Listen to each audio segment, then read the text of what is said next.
Hi, all right. Welcome to module 3 of the Discover Your True Self and Creation of Discover Your True Self course. And we're doing self-awareness today. I've been having wonderful chats with these two ladies. They make me so proud and they have grown so much already. And we just spoke about how it's almost like their minds are expanding like this, not their heads, just their minds.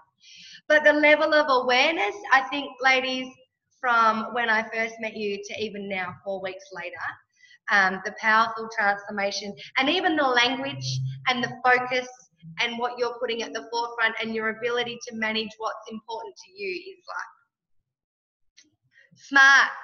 smart ladies, smart.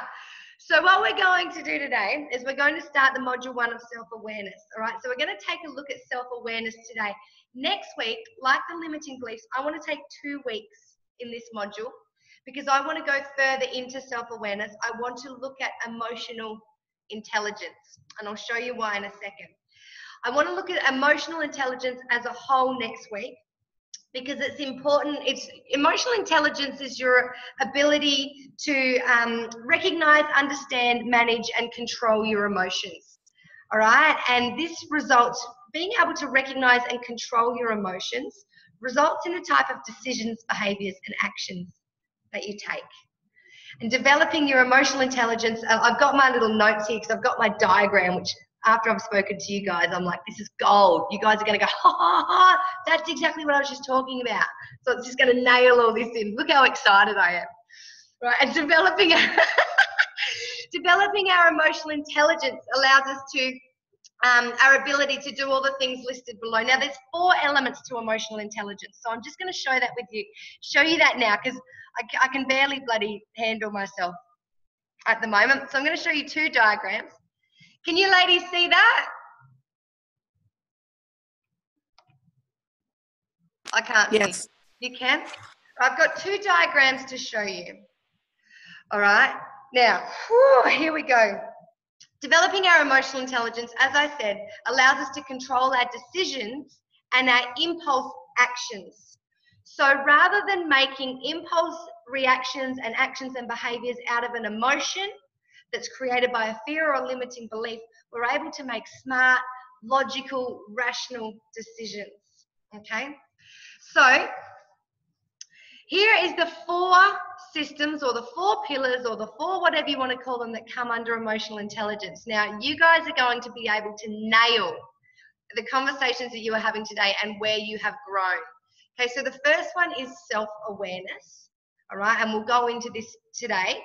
The next one is social awareness, and we'll go into what that is as well in a second, okay?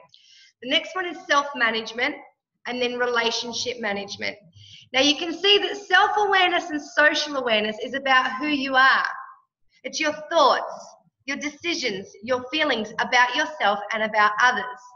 So today, both of you were speaking about that. You were speaking about values of others that aligned or didn't align with yourself.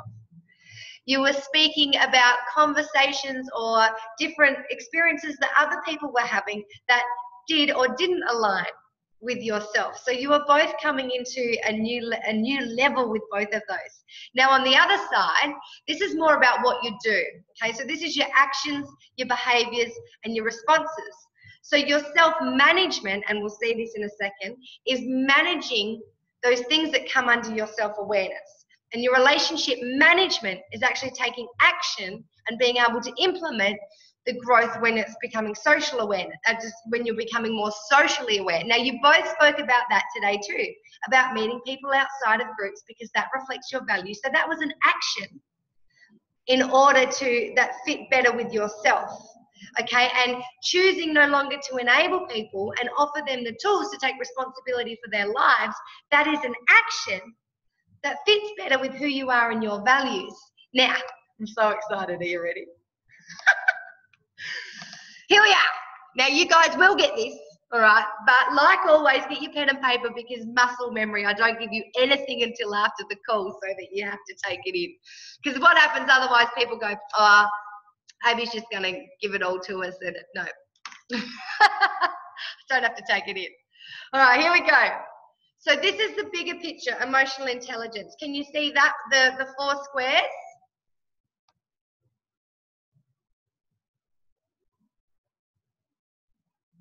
I can't see. Yes. Yes, thank you. Beautiful. So these are the foundations of emotional intelligence. Today we're going to work on the blue one.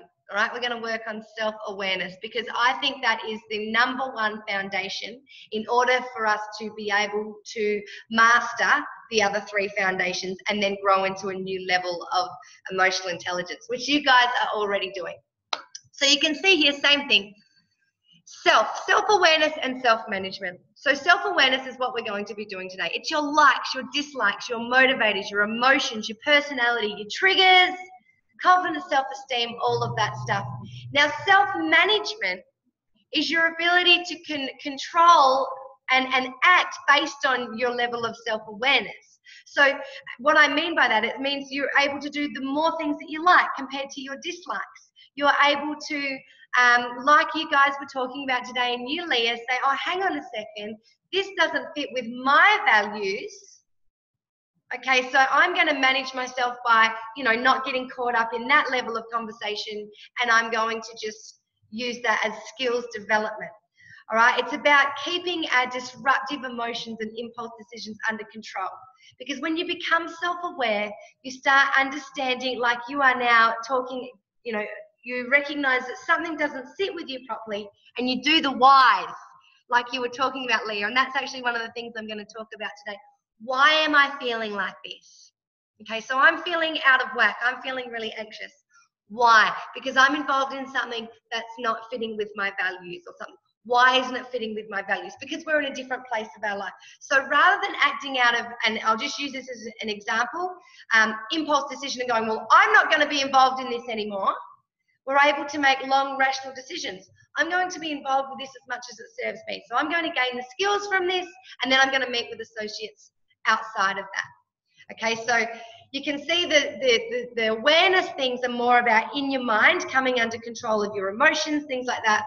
The management side of things are your actions, what you do in order to best serve what you know about yourself. So improve self-awareness factors. So self-management is the ability to continue to develop your self-awareness, all right, to develop your confidence, your self-esteem, to recognize when you need to pull back or set boundaries, okay, to constantly do all of these things, to better understand your emotion, to have the, let's call it, what's the word where you actually go and do something, not time blocking, but you actually take time out every day to develop your self-awareness. All right, management is about being able to, whether it's relationships, setting boundaries and things like that. So we'll get down the bottom. So that's ourselves. Now others, all right, others. So this is our social awareness. Now both of you hit on this today. This is where I'm really excited, okay, because you'll be like, yes, I'm getting better at this. I'm growing into a more emotionally intelligent person, okay? So your social awareness is your ability to assess your social herd, which both of you have just spoken about, okay, and assess the influence that those others are having on you, all right, and whether that is a good thing or a bad thing, whether that serves you or it doesn't serve you. So the values in this group may not have served you, but the skills that you're learning may have. And same with you, Jody, with the inaction of this person, and their level of consciousness may not have served you. So you took action and you decided to treat it differently.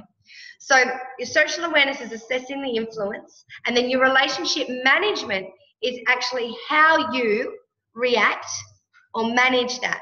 So what do you do as a result of that? Do you act in a way that serves you or doesn't serve you? You see, some people can be very self-aware and very socially aware, but their management side of things aren't very good. And we'll talk about that next week.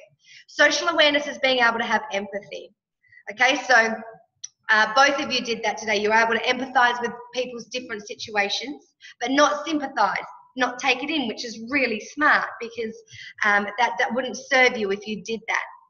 Identify serving and non-serving relationships. Identify toxic relationships. Understand the needs of you and others in a relationship. So you can see this is all who you are. This is all thinking. This is all thought, consciousness. What I do is the management of that. So relationship management, and you guys have been doing it. Pick and change your tribe. Okay, realize I need to grow skills more in this area, so I'm going to pick a new tribe. Or these people are no longer serving me, so I'm not going to hang out with them as much. Or the values of these people aren't serving me, so I'm only going to spend this time in this context with them. The ability to set boundaries. And this is a big one. This comes down to confidence as well. So be able to say, my time with you, you know, that's not serving me anymore. And this is what you were talking about, Jody. You know, setting boundaries, picking and changing your time, all right, and how much you provide for the needs of others and the needs of yourself without enabling it. So you're coming into a new level of relationship management and a new level of social awareness.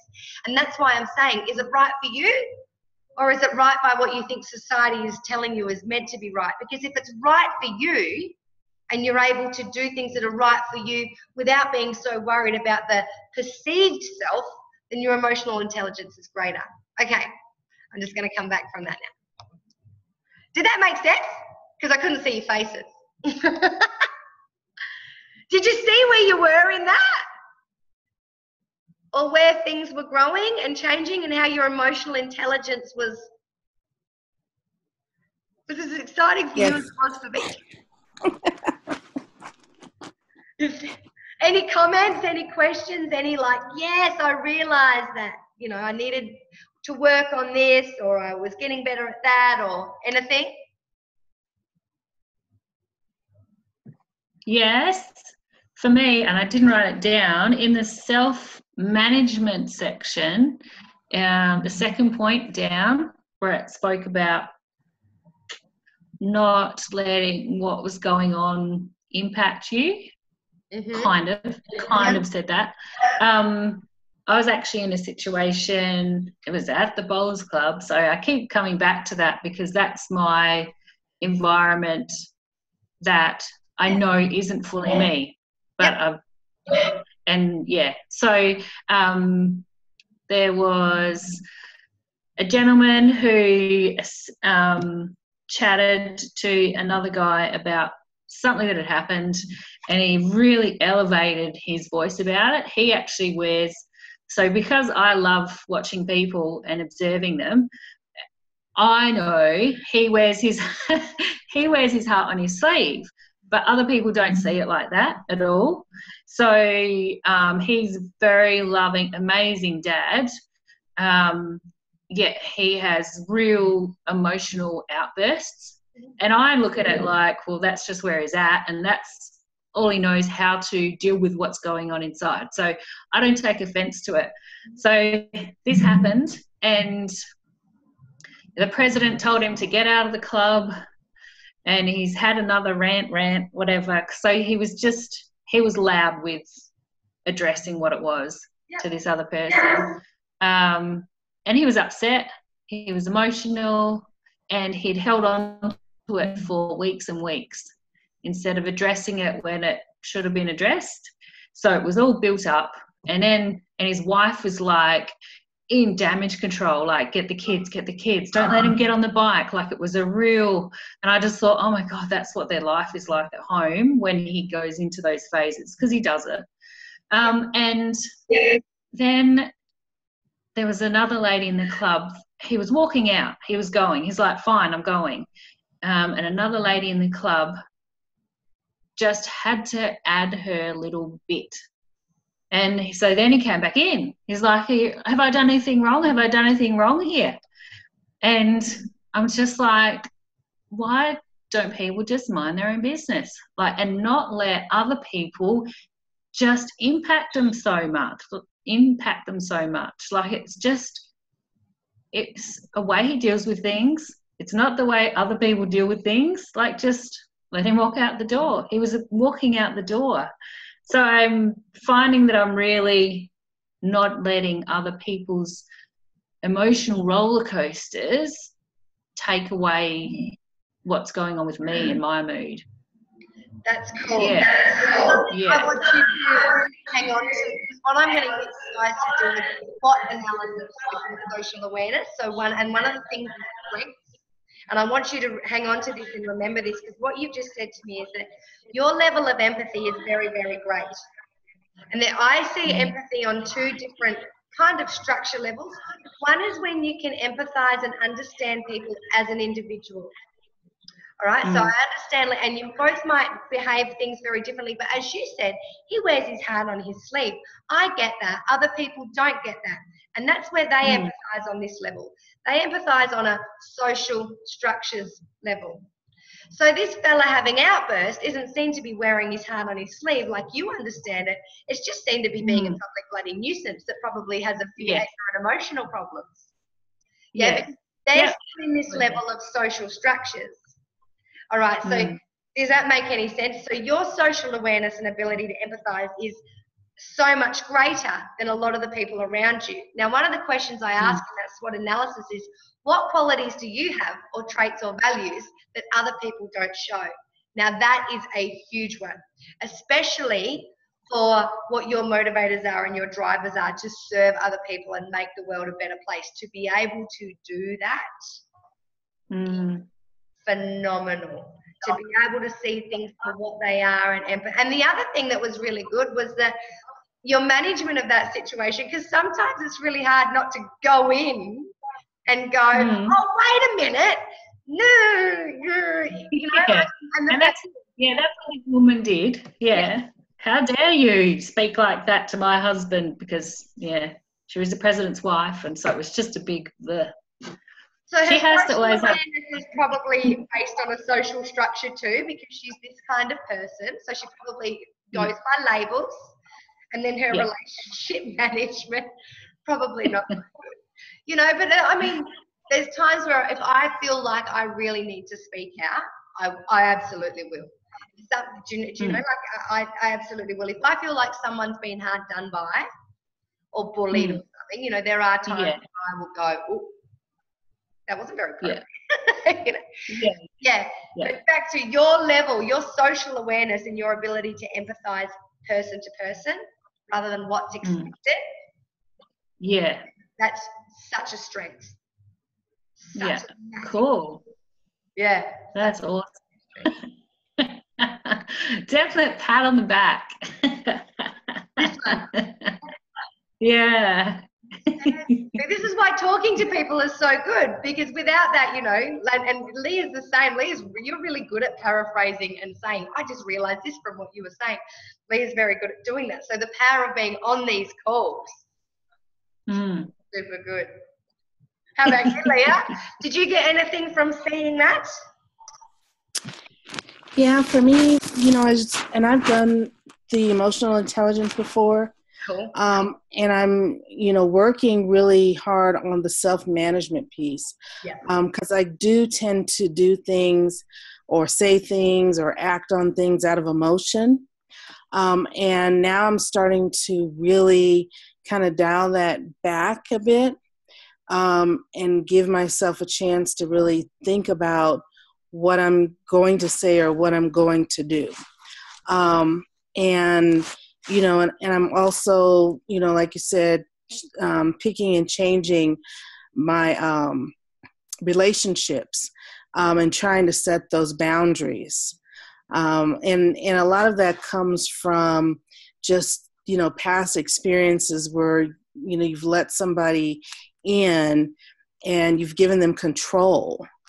And by giving them control, and if it doesn't turn out the way, if it doesn't turn out a good way and it ends up turning out a bad way, you know, then I'm beating myself up of, you know, why did I do that? Why did I, you know, I should have had more boundaries on that. But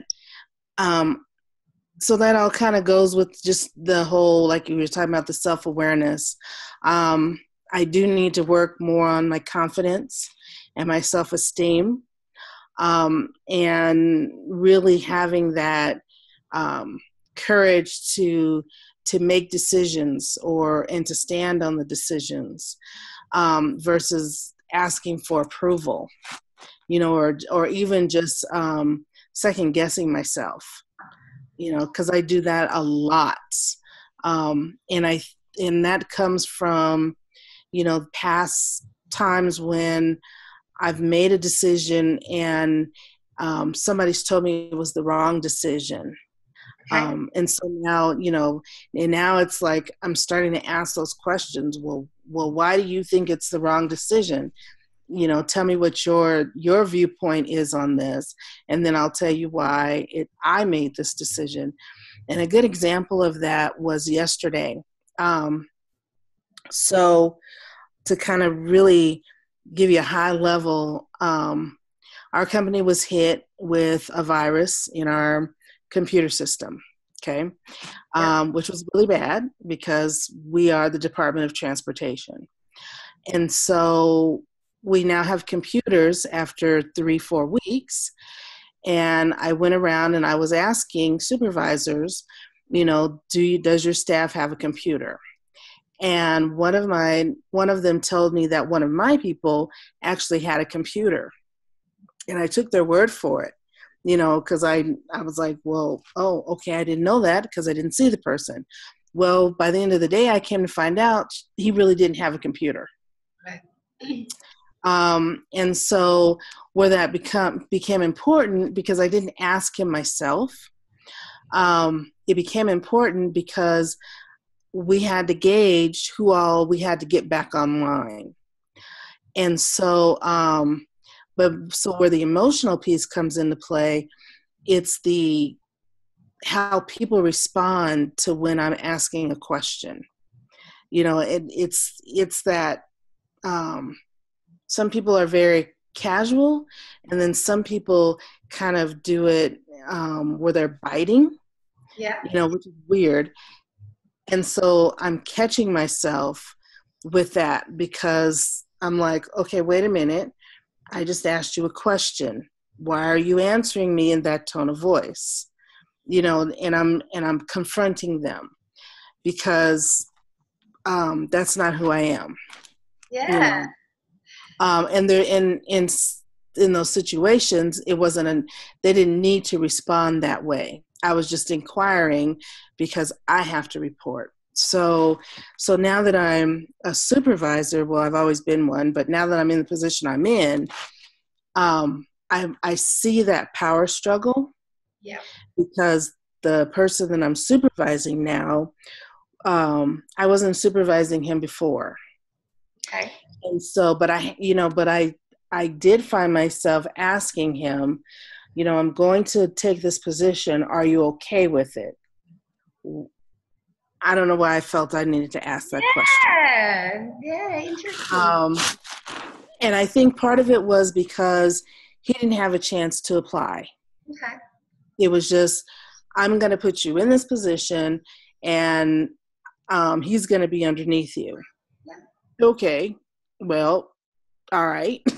So, but I took it as a challenge because now I'm able to,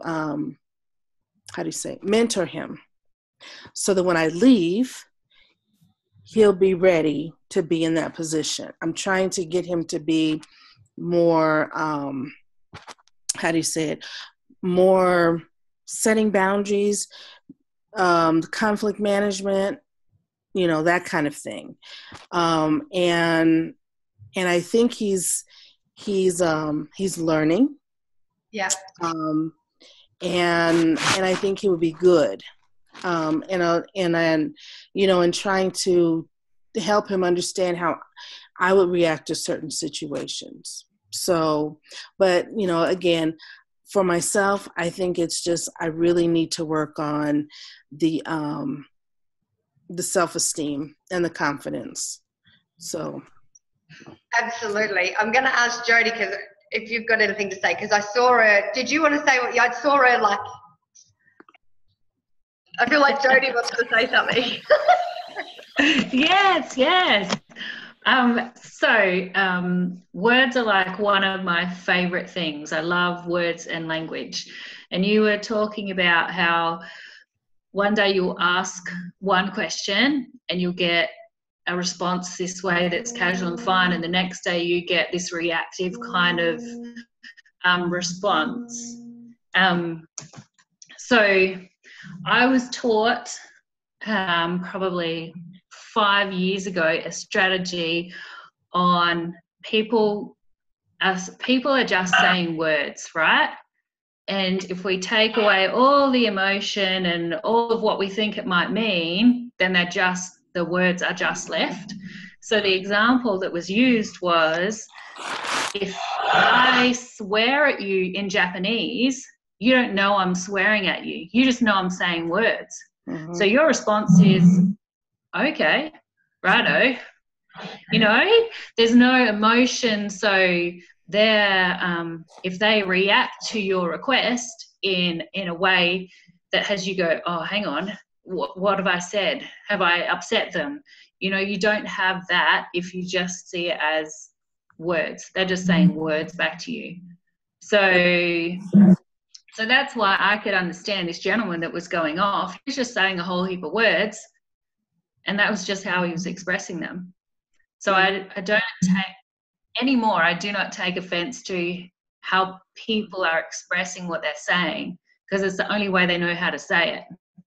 And it's coming from a place where their own stuff's going on, and you've triggered something in whatever you've said. It may not even be in how you said it. So it's just their reaction. So I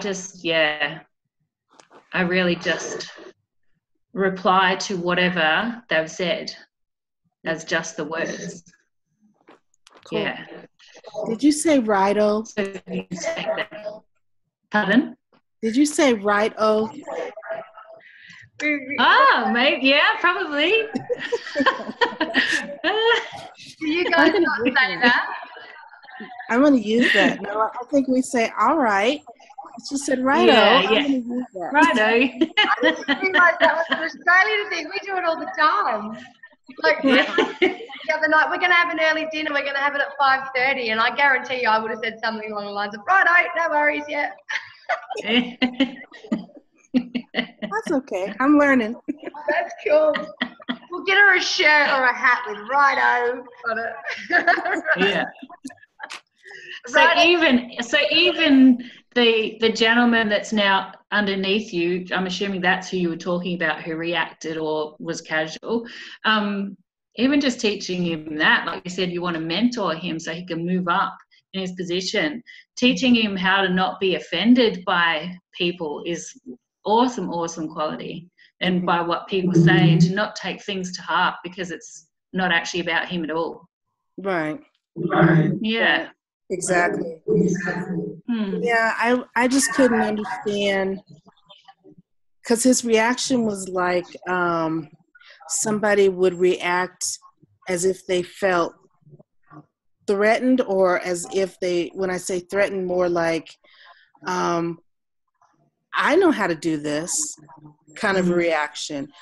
And it didn't need to be, because all I was asking was, does this person have their computer back? So yeah.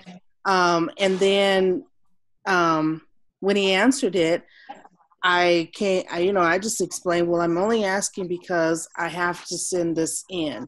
And then he toned it down. Yeah. You know. Yeah. And I'm trying to get him to understand that I'm not a threat to him, because I value him. You know, he has strong. He's strong in certain areas that I'm weak, and vice versa. And you know, and like I said, I'm not going to be there forever. And we work well together. You know, so yeah. I guess just trust and teamwork will work. Yeah. This is really valuable. I'm loving this conversation. So, I'm just loving this. I've got a few suggestions. Now, you can take them or leave them.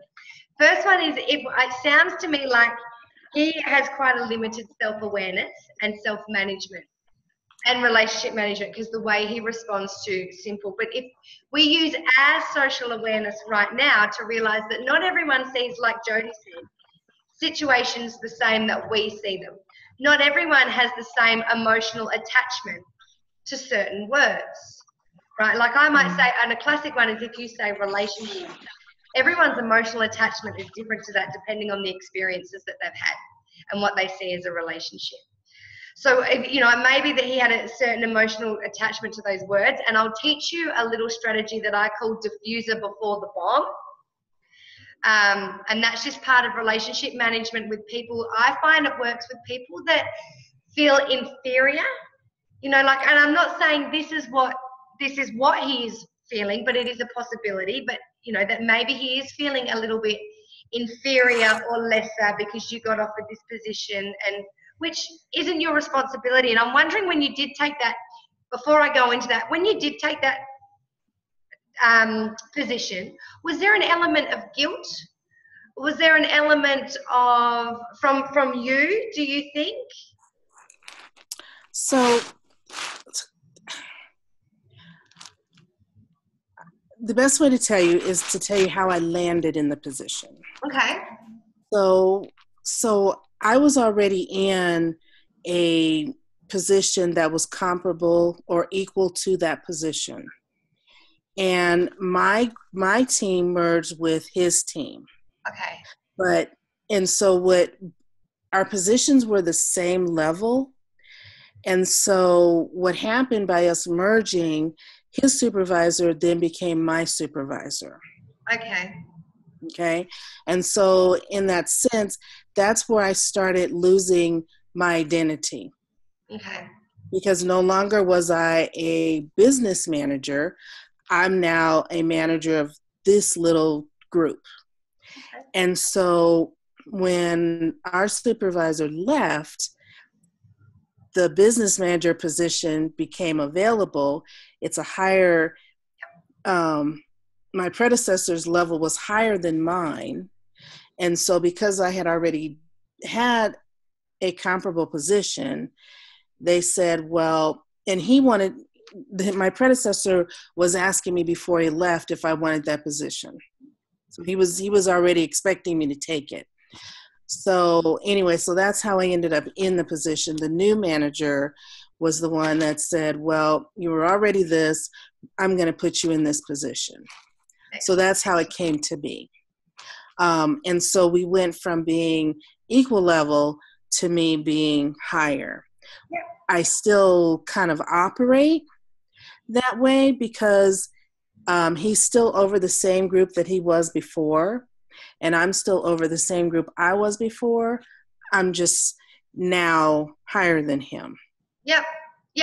And people often those job levels or social levels, like the president of the bowling club, or like a principal of the high school. A lot of people, because we run an authoritarian system.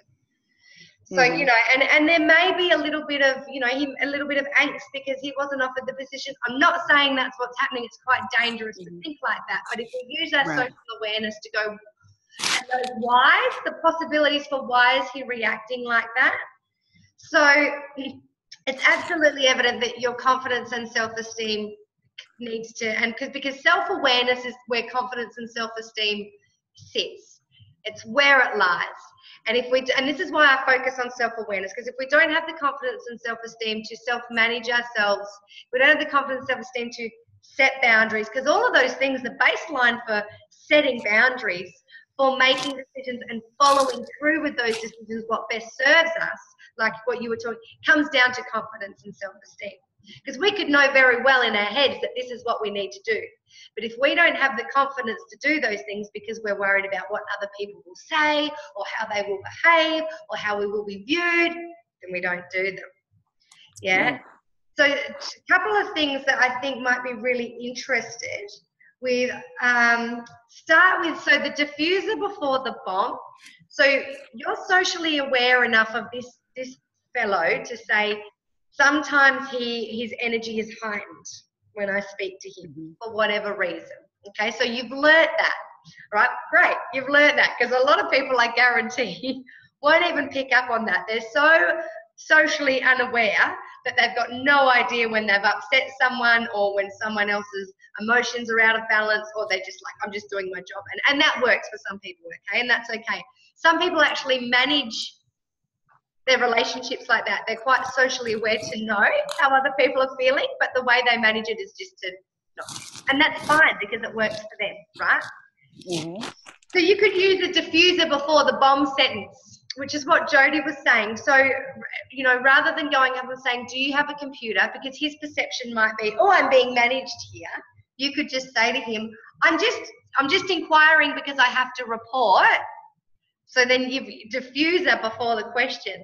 So there's nothing threatening there. It deactivates it. It's no longer threatening, even though what you're saying isn't threatening to you. For some reason, it is to him. Yeah? So you can use a diffuser before the bomb. I'm just needing to ask, because I've got to report if people have their computers. Yeah? And then he's got nothing because there's no threat there because you're telling him. Does that make sense? Yeah, it sounds like giving him the why before asking, making the request. Yeah. Yeah, absolutely. Absolutely. And when you're obligated to do something, it also, because it wasn't you that had to do it, you know, you had to get the computers online, you had to report. So, and that just for him. Now, the other thing, if you've got a really good relationship with him, that may be beneficial for both of you, because it sounds like you're both on different planes of awareness and perception as to what's going on here. And you want to mentor him, which is really cool. Is get him to do a SWOT analysis, and I will be sending that out to you and showing you that. SWOT analysis, every tool that I'm going to give you to raise your self-awareness, Leah, you can actually use in business too. You just change the questions and you change the whatever else to suit you in any area of your life, relationships. So you could get him to do a SWOT analysis within his role, so that he can see his strengths, his weaknesses, the opportunities that lie before him that he's missing, and what he's threatened by. And then if you're comfortable, you could do one, because you said you complement each other. He's got skills, you've got skills. Is that you can do one too, and then bring them together. And to empower him, say, see, you're really great at this, whereas I lack in this. So this is, or vice versa. So he sees that this is more of a teamwork type thing. And even though you may be his supervisor, you're not threatening. Does that, up to you, just a suggestion. I've never thought about using a SWOT analysis like that. I've always used it on processes. Yeah. So that's a good idea. I like that. Excellent. You can just download the one that I'm going to upload for you today. All right.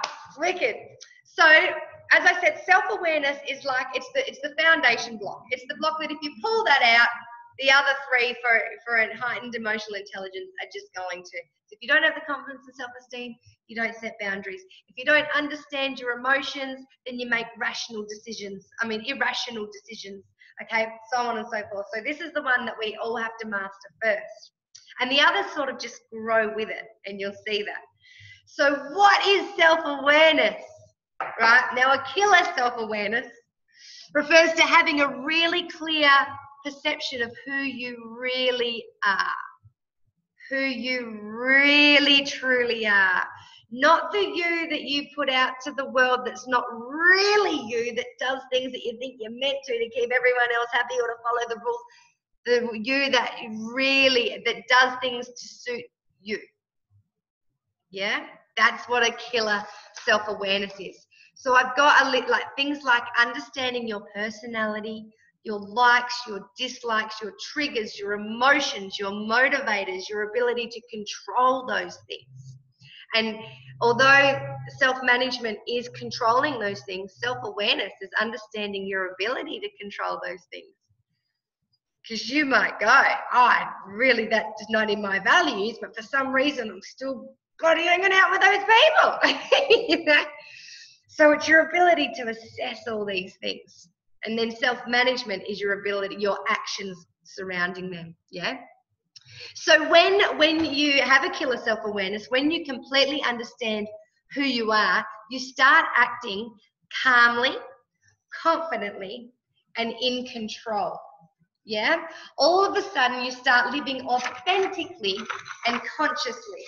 See, a person, I said this before, without self-awareness, they run on autopilot. Yeah, they just run on autopilot. All right, they have knee-jerk reactions and impulsive reactions. Okay, because they don't understand. They're not able to go, I'm feeling anxious at the moment. Why am I feeling anxious? I will, and this is where the reframing comes in as well. Why am I feeling anxious? Oh, I'm feeling anxious because, okay, you know, and that's a problem. I'll fix that. They just go, I'm feeling anxious, I'm going to react. Whatever that is. Now, I actually learnt this. So I have a little visual, and I will be sending this all to you in a booklet. Can you see that? It's probably back to front. But I've got a little visual here with the calm. So I sit in the middle, all right? And this is because we're going to talk about grounding and centering. And if you have a killer self-awareness, you're calm, you're confident, and you have control. You're calm, and that's a little mantra I use too when I'm recentering. Okay, because, and we'll talk about centering and grounding later on, but I just wanted to show that to you now because someone that's not self-aware is often over here somewhere. And this is where like anxiety, fear, you know, heightened emotions, whatever else, that's where that hangs out around there. You're probably thinking there, you can see different experiences you've had or different behaviors or actions in other people. All right, it's really funny when you talk about this. I see people go, oh my God, that's what my mother does, or whatever else. It's really funny. All right, so when you have a killer self-awareness, my mum, I always use her, the poor thing, but anyway.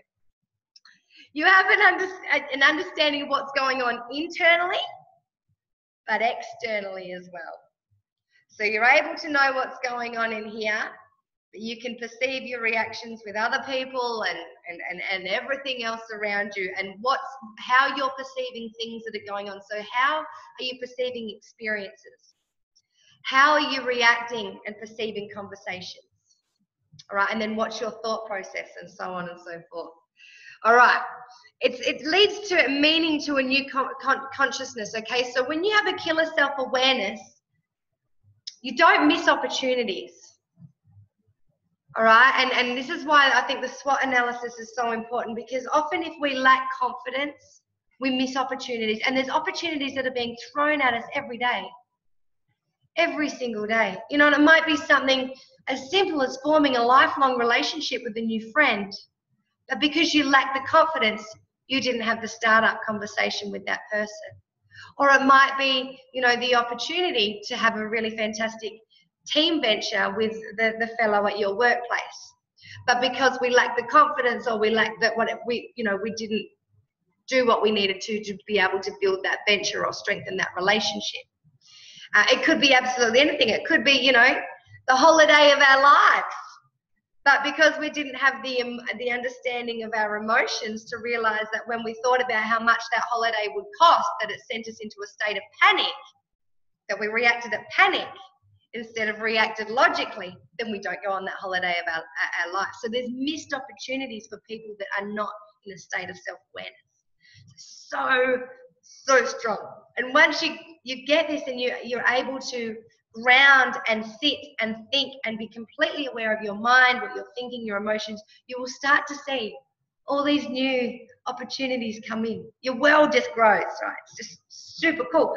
Things that you didn't see as opportunities before that were just scary or just things, all of a sudden become opportunities. So really, really cool. Does that all make sense? Yeah? So if this thing is so important, this thing called self-awareness, right, that Abby yaps on about all the time, why don't we develop it? Why isn't it, why as adults don't we develop it? Any thoughts? I'll tell you what I think. I think it's because it causes discomfort. Yeah? It does. It causes discomfort because sometimes understanding our true selves is scary. We've spent our whole life pretending to ourselves and others to be something that we truly aren't. Yeah? What we think we have to be. And that's where those conflict conversations come in, Jody, like, I'm not sure if that's what I'm meant to do. You know, you're self-aware, sort of, you're going, that's what I'm meant to do for me. That's actually the best action for myself to take. But What about everything I've been taught my whole life? Yeah. Yeah. So it's scary. And you might be discovering this at the moment.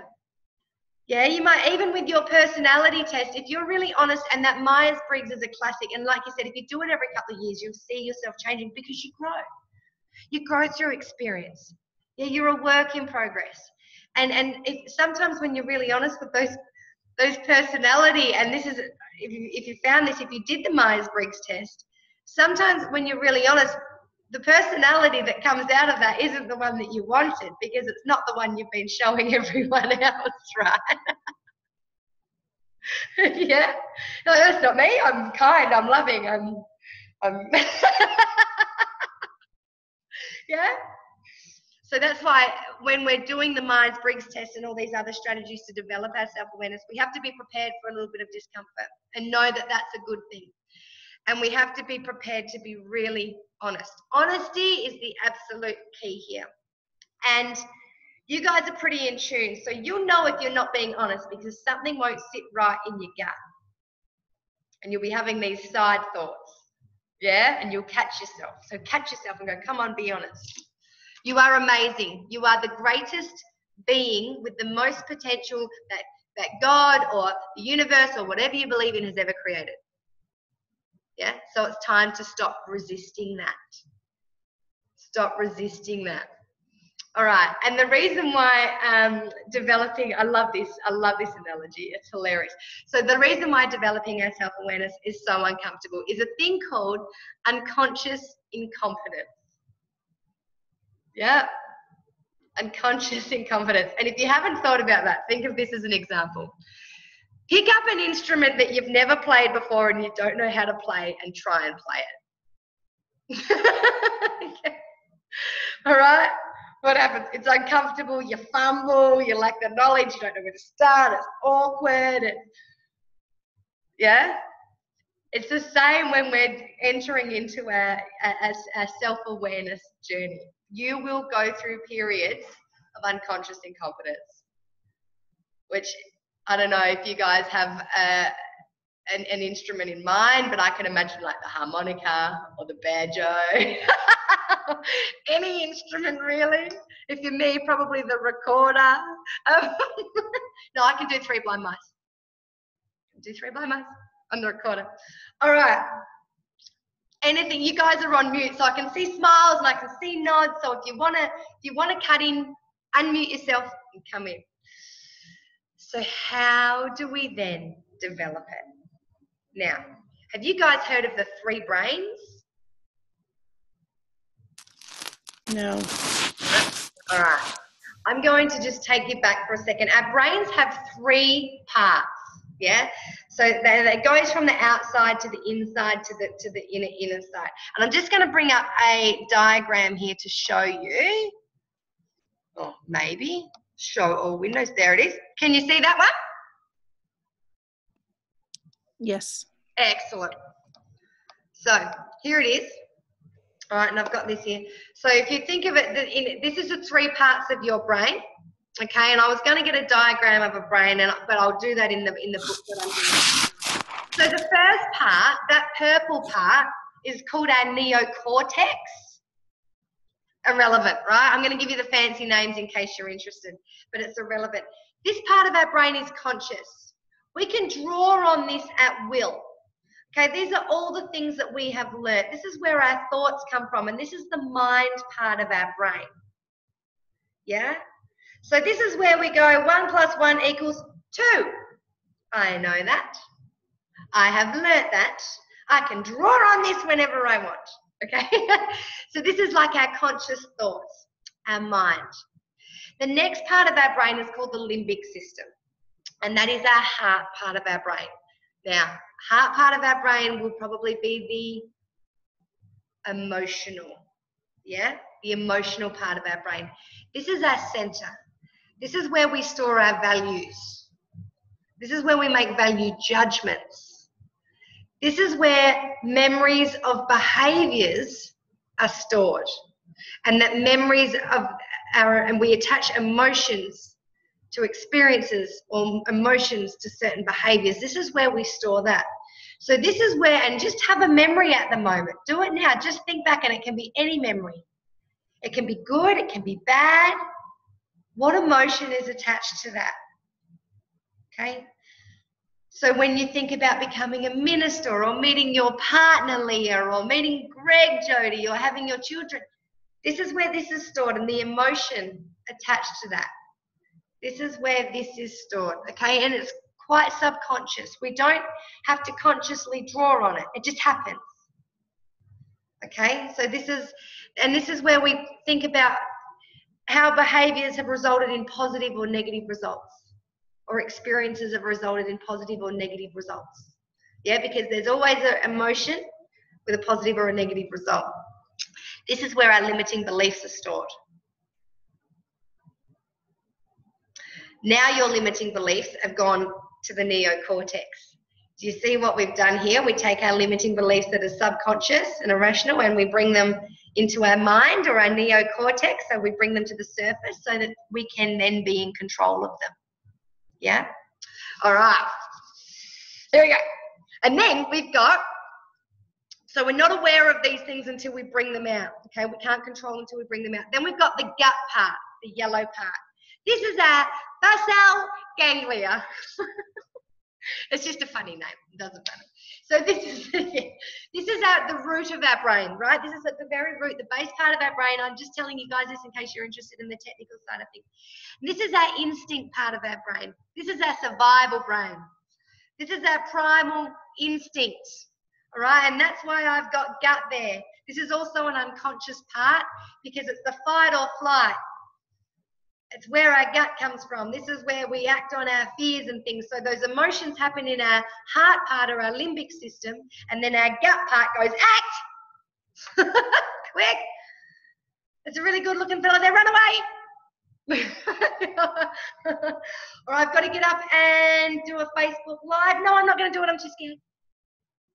Okay, so that's how those two interact. But when we bring those fears, those limiting beliefs, those everything else into the mind part, because that is the only conscious part of our brain, that doesn't happen anymore. Do you see how this is how we've become in control of these things, of our emotions, of our limiting beliefs, of all of those things? So self-awareness, this is why I've got it in the middle, requires us to strengthen our conscious connection with all three of these.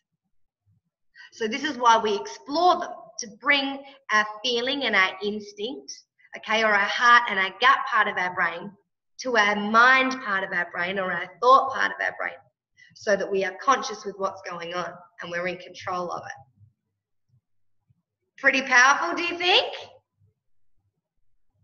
Cool. Yeah, I like that. Good, isn't it? It's really good. And when we do it that simply, yeah, it's such a simple thing, and you can see how powerful it is. And if you think of the three levels, side profile, McKenna now. So you've got the root here, or the gut one here, and then on the inside here is the heart, and then on the outside is the mind. Yeah, so we just push everything through here up to the surface. So we become conscious. We capture and control. And that's exactly what we did with those limiting beliefs. Yeah, they were in the heart part of our brain, and we were responding to them with the gut part of our brain. We captured them, we controlled them, we made them part of our conscious. So then we were able to fix them. And this is such a powerful concept. You can use it for anything. You can use it for anything that is bothering you. Emotions, fears, limiting beliefs, negative thoughts. Yeah, all right. Wicked. Cool. So let's get into some strategies now. All right, let's get into some strategies for developing our self-awareness.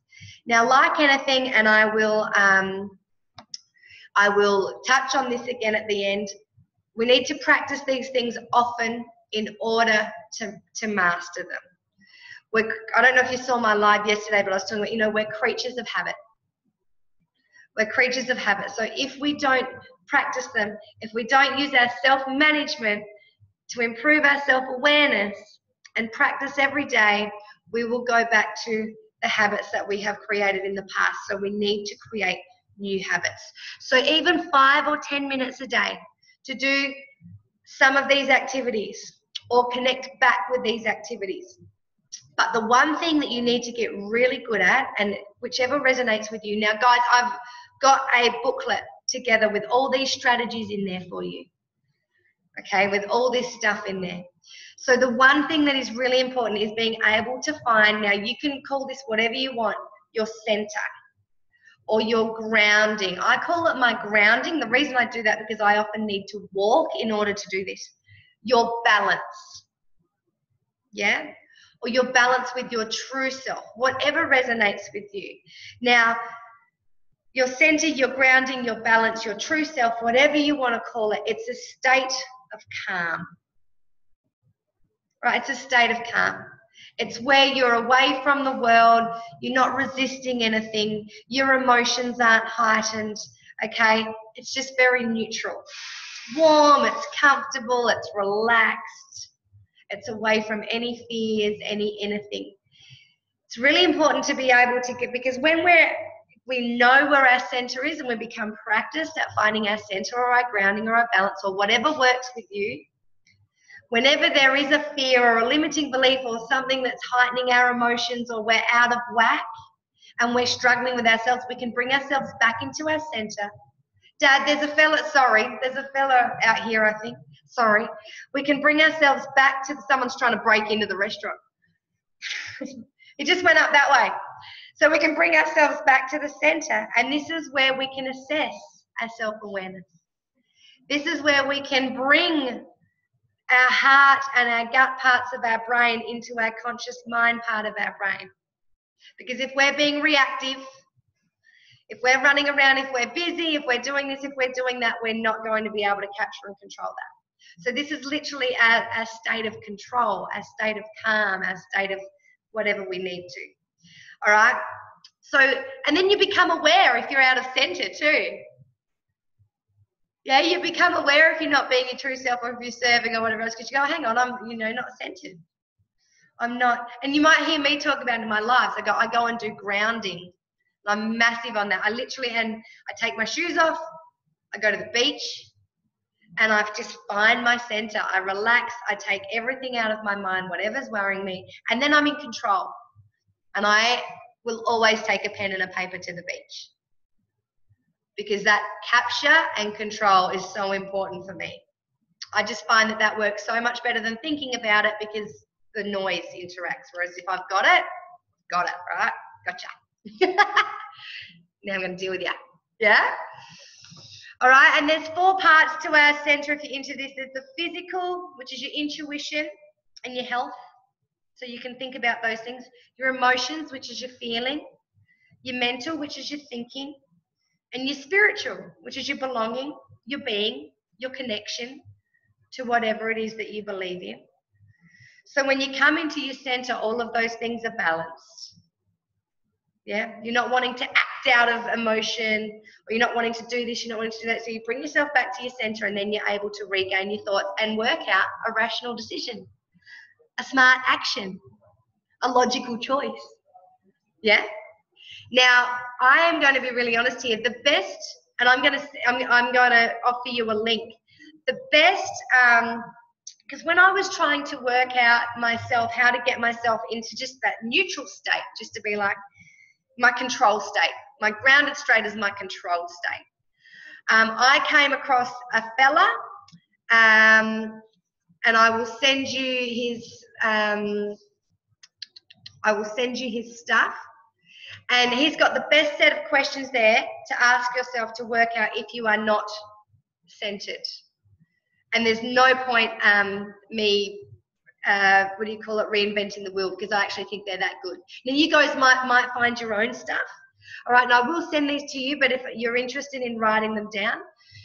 So the first few things he says is, these first few questions are to work out right now whether you're balanced or not, and whether you are in the habit of being balanced, grounded, and centered. So do you start the day in a calm or a reactive state? So when you get out of bed, are you balanced already? Are you centered, or are you like, got to get the computers back online? Oh, holy heck, I've got to go down to the bowling club and deal with those people again. All right? Okay, so how do you get out of bed? What practices are you using at the moment for your self-awareness? Do you, at the end of the day, feel nourished or depleted? Now, there's a difference between tired and depletion. Okay, you know what depletion is. So it's where your brain is just fuzzed and it's empty and it's, yeah, so nourished. You can be relaxed, you can be tired, but if you are depleted, you are definitely out of your center, your grounding, your balance. Yeah. What about during the middle? Are you focused or are you scattered? Yeah. And when you look at these things, you also pick up patterns about where you may lose your center.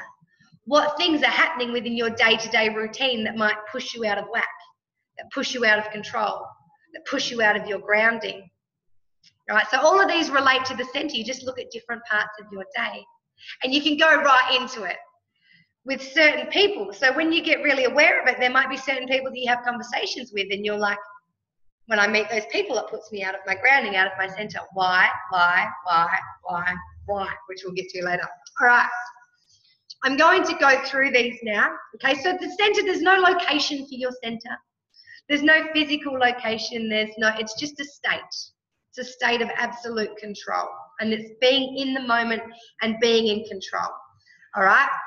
So here are signs that you are off center.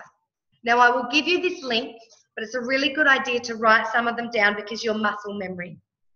All right. So if throughout the day, and I want you guys to comment at the end of this about how you think, whether you're centered, whether you need to do more work on it, all right?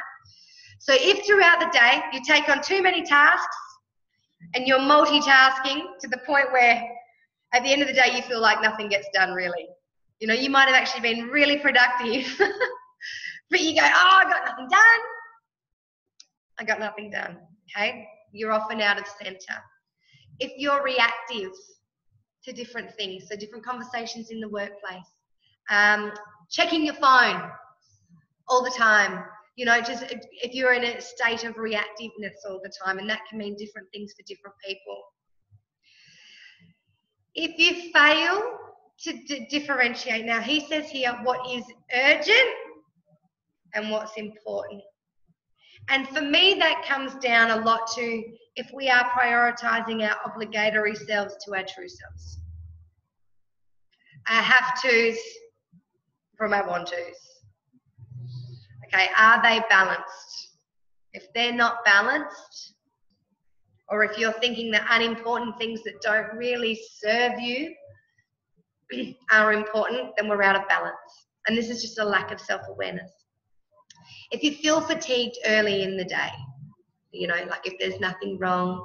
And guys, also being healthy, nourishing your physical body, so drinking water, eating well, all of these things will help you be centered, will help you be in control, will help you to be balanced, because your physical state impacts greatly on your emotional and mental state.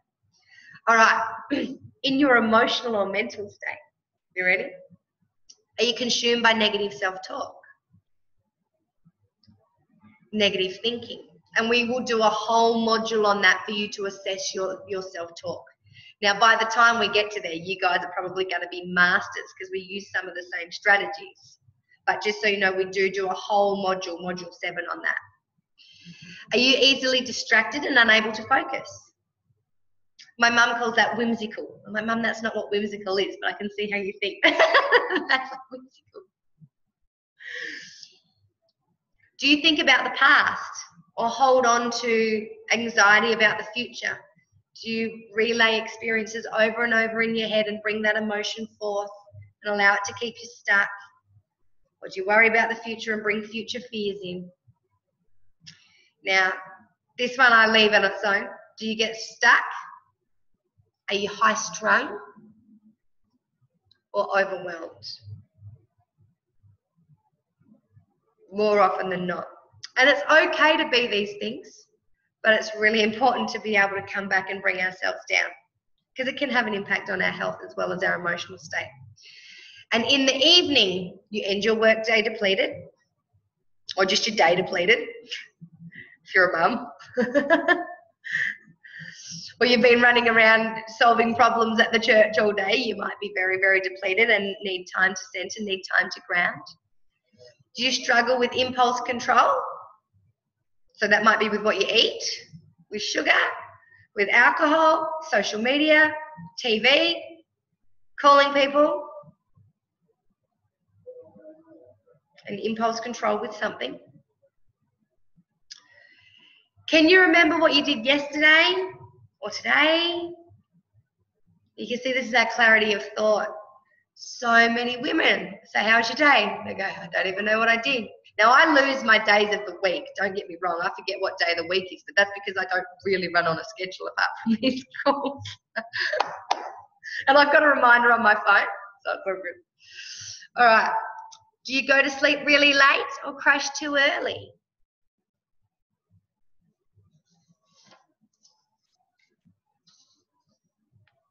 So there's some of the best questions that you can use to practice to work out whether you are out of center or signs that you're out of center. All right, comments, thoughts, questions on that. So I think instead of calling this the signs of being centered, you should just say, this is Leah.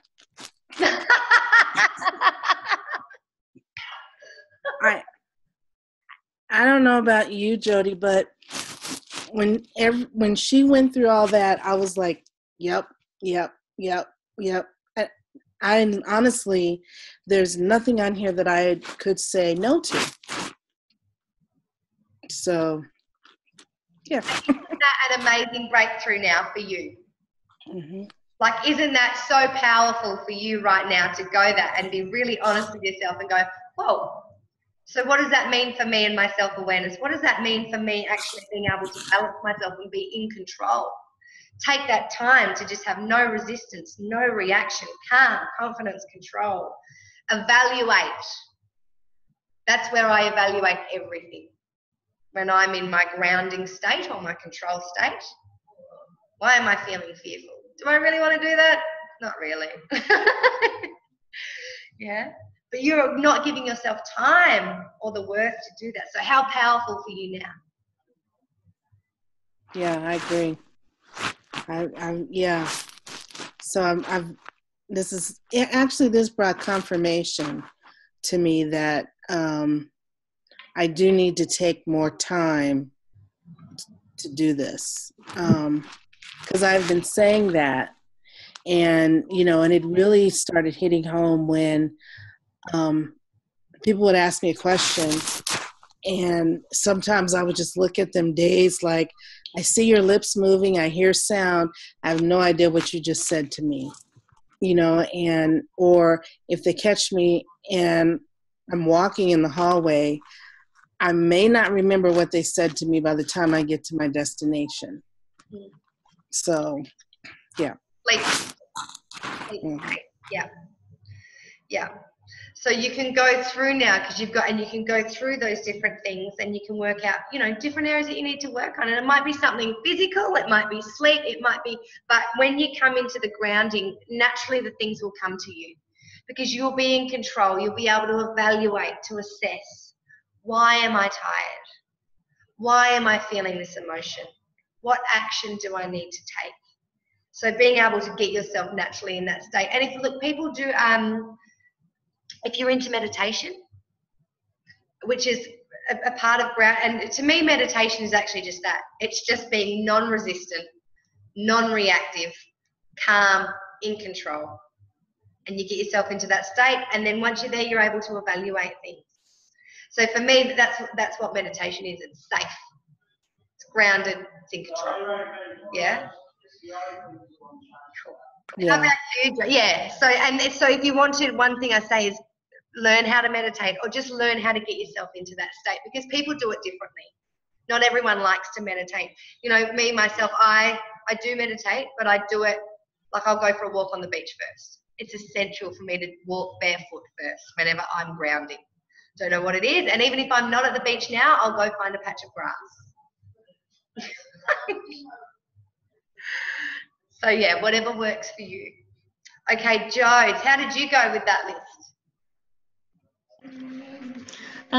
So for me, I think, I've been working on this sort of stuff without really realizing what I've been doing, just from going through the list. So taking on too many tasks, I don't do anymore. Every now and again on a day I will, because I'll, like if we're going somewhere and I just leave everything to the last minute, and then I'm packing this, doing that, oh we need this, so then I get a bit hectic because I leave things to the last minute, but mostly I don't. Reactive, I go sometimes, and then I quite often try and figure out why I was, so that's lessened and lessened. Fail to differentiate between what is urgent and what is important. Now, this I really love, I leave my have-tos to the afternoon now, and I do everything I want to do in the morning. Yeah. Because, you know, the sun's still going to be up in the afternoon, so my clothes will still dry. Because I was finding I was doing it first to try and get it out of the way, but then I was using up all my brain power on cleaning instead of doing what I actually liked doing. And then in the afternoon, I'm just like, I was then doing nothing of what I wanted to do because I was exhausted. Yeah. So I've flipped my day, which I love. Perfect. Yeah. Fatigued early in the day, I think only when I've had a really hectic day the day before I wake up fatigued.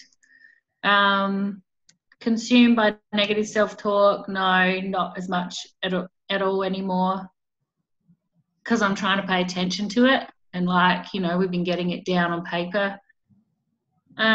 This think about the past and repeat it, worry about the future. This is interesting. I have always had conversations in my head that I want to have with people, and then I don't have those conversations with people.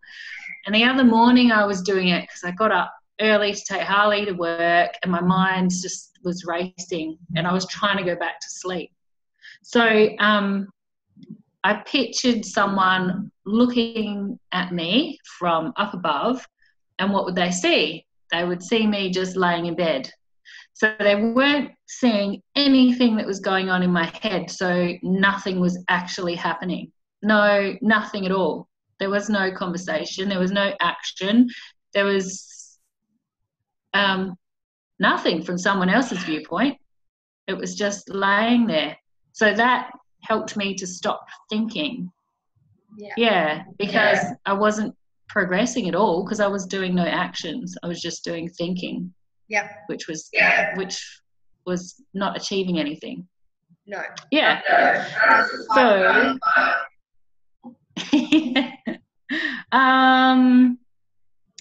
evenings depleted sometimes, yes. Not highly strung, stuck or overwhelmed. Impulse control. Yeah, probably do that with food, and then I feel sick, and why did I eat that? So, yeah. Go to sleep late, and I did that last night too. I was just scrolling through my phone and my brain was like dead. I'm like, what are you doing? Why are you trying to listen to Abby on your live calls and you've got to try and go to sleep? Like, I was filling my head up with stuff that I couldn't process. Yep. So, yeah. So, yeah, I do go to sleep late and it doesn't really work. But I keep doing it. I don't know why. I used to be so what I can see from you is you're becoming more mindful now. So just so Leah knows, a few weeks back I spoke to Jody about so that she doesn't fill her day and so she's productive, she either plans at the start of the day to get one big thing done or 3 little things, and that's it. Right, and anything above that is the bonus. But if you get one big thing or 3 little things done, then it's all good. And if you don't do that one thing, or if you don't do those 3 things, then your next day doesn't start with the next things until you finish them. So it's just a way to keep that to keep that absolutely under control. Now, Nikki, and I see that you guys are now friends on Facebook, which is really lovely. She's very excited about that. She's a night owl too. right? And so am I. I don't know why. And well, I'll be honest, I've got really bad FOMO. It's like I think that something amazing in the world's going to happen. If I go to bed, I'm going to miss out on it. Right? When everyone's asleep and there's nothing cool going on, everyone's just sleeping.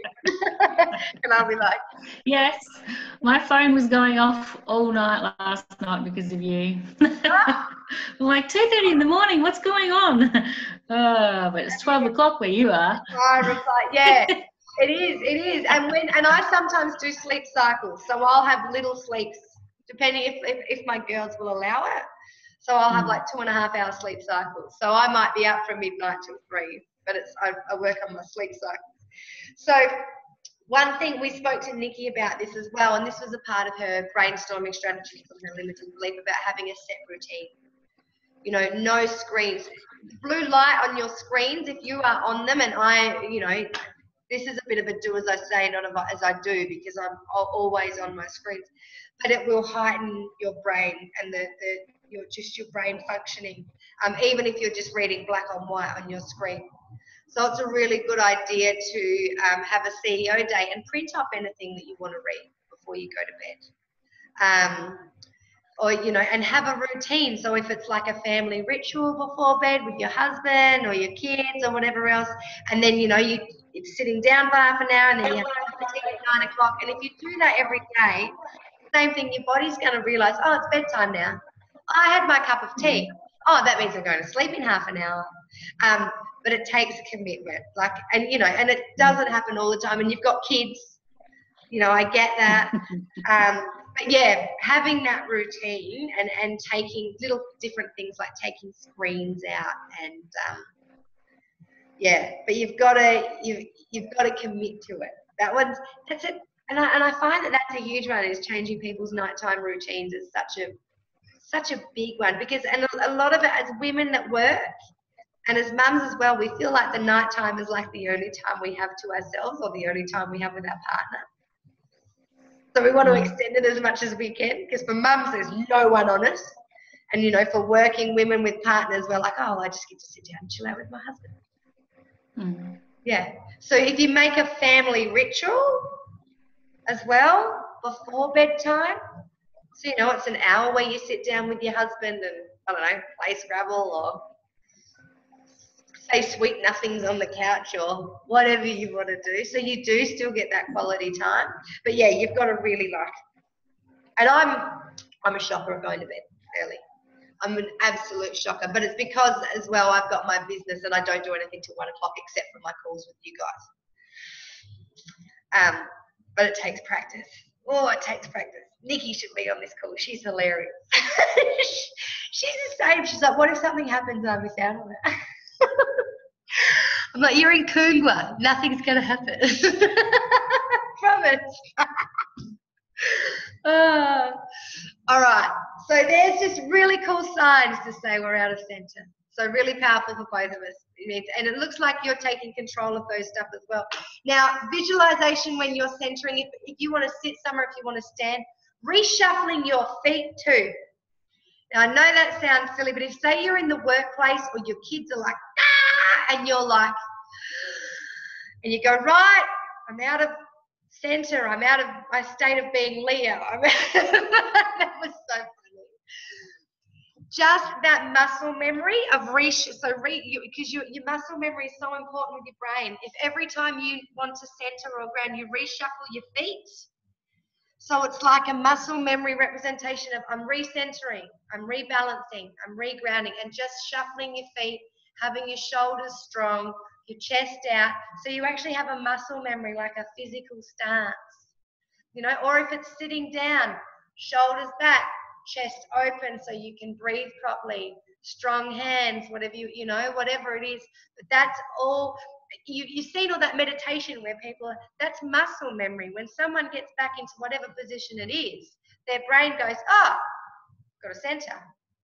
So if you even just have a little like posture or foot shuffle, that means when you're at work or you're down the street, someone says something happens. Because when you practice grounding, centering, you can do it within an instant. It doesn't matter where you are. Once you've done it for a few months, you can get into that state of calm and control really quickly if you've done the work before to know how to get there. So if something happens at work, you recognize it. I need to get into my state of calm, whatever you're calling it. Reshuffle my feet, shoulders back, bang. I'm there. So start practicing your muscle memory. Yeah? Excellent. So some other strategies. Did you guys do your personality, the Myers-Briggs? I know you did, Jody. Did you do yours? Tell me about that. What did you, were you honest when you did it? I did it a while ago. And when I first did it, I was an ISTJ. And now I'm an is it an INTJ? Let me see. Yeah, I need to bring the stuff up for it, don't I? Hang on, I don't even have it here. It's all right, you go. Yes. So that was an INTJ. So that was kind of interesting. That I changed from sensing to intuition. So if I'm reading this right, so it says facts and reality, which is the sensing piece, but now I'm on possibilities and potential. So that tells me instead of being so strict into the rules, I'm now thinking more, this is what I'm thinking. I'm thinking it's more visionary. Yes. So more visionary, looking to the future, looking at possibilities, looking at self-growth rather than staying strict to the standards and others' concepts and stuff. How cool right. is that? That's really cool. And introversion, a people watcher, we get that from you. That's absolutely. And that's really really interesting. Often people that become, so you're visionaries, so your intuition and looking forward and stuff, even people that are extroverted, if they've gone from following the rules as an extrovert, when they go into more of that visionary, like you said, often they'll come back into more of an introversion because it takes that self-awareness. It takes to be able to do that. So really just an interesting little fact. Just a really interesting little fact. And thinking, okay, it's all good to feel, but remember thinking behind the feeling, being aware of the emotion and all the rest of it. So that's also a sense that you're raising your self-awareness, which is really, really cool. I'm excited for you. Yes, and you were honest, so that's cool. How about you, Jodes? Okay, so 4 years ago I was a campaigner, so that was an ENFP-A. Now I am a debater, which is ENTP-A. So I've moved from feelings to thinking. Yes. Yeah. And like hugely. So I was 67% feeling before, and now I'm 58% thinking. So I've like fully swung. Yeah. And both of you, that doesn't mean you don't feel. So just so both of you know, that doesn't mean you don't feel. It doesn't mean that you're like this heartless. It just means that you're less reactive to your emotions and your feelings. You're more aware of them.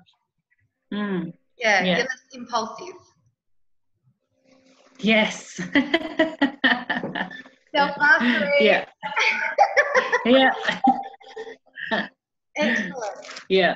So so lots of things matched when I was reading through that actual personality, and in my careers, family, relationships, all that stuff, and I actually got quite a bit of self-empowerment out of it, like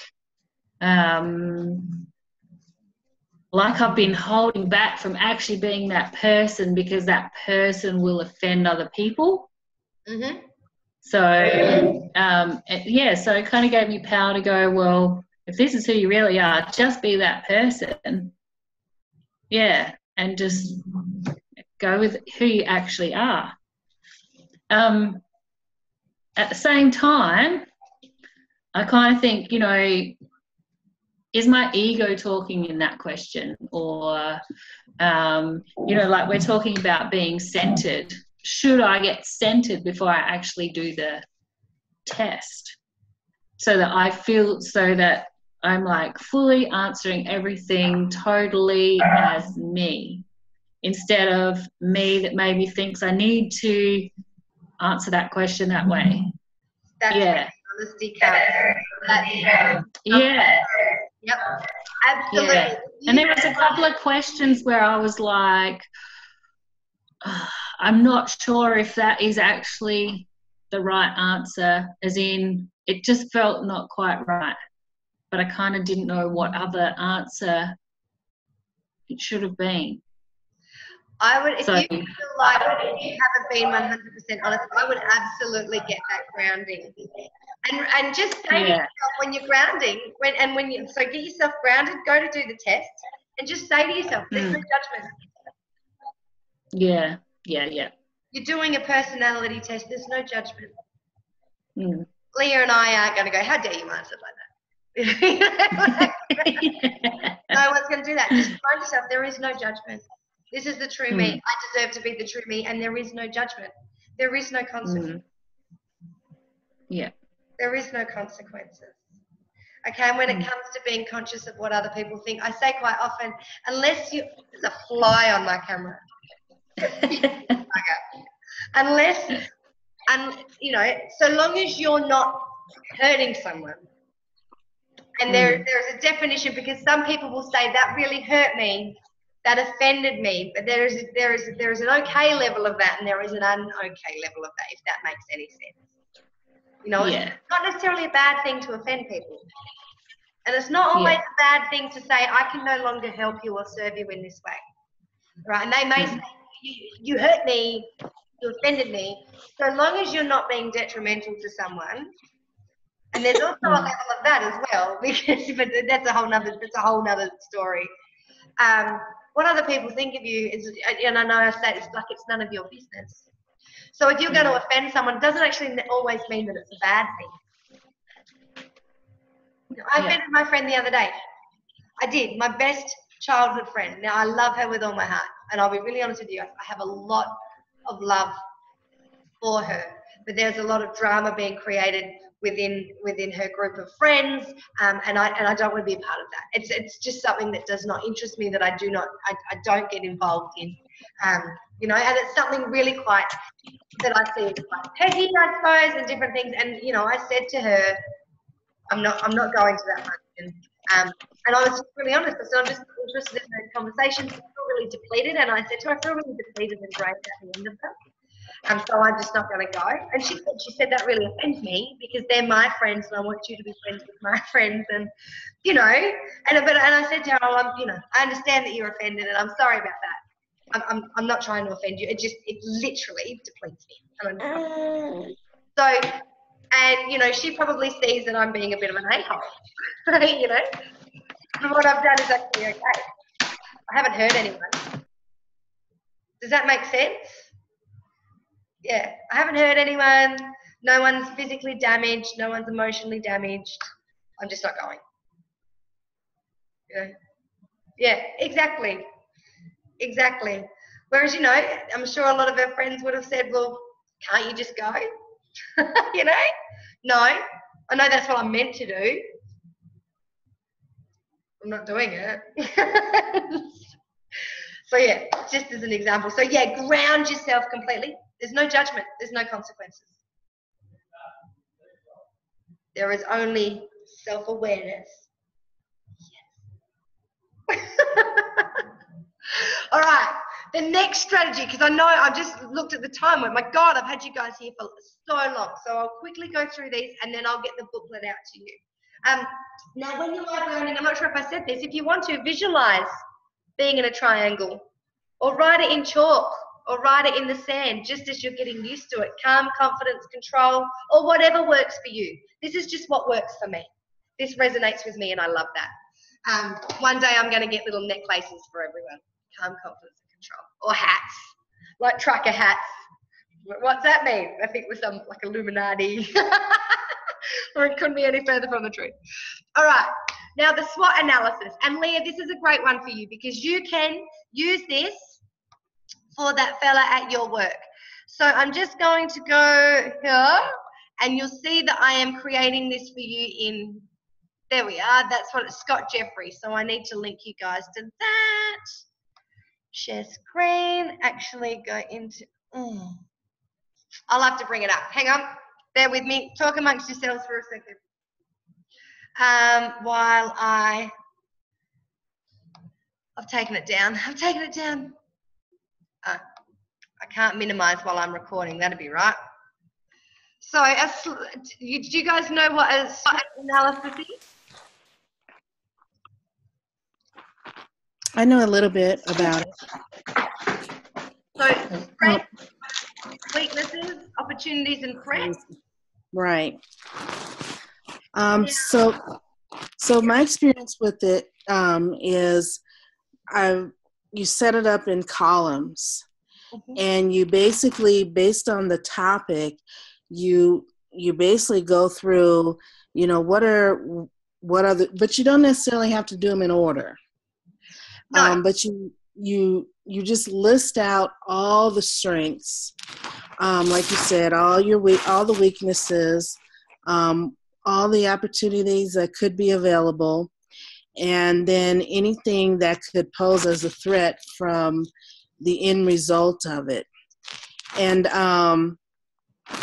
it helps you kind of carve out the situation.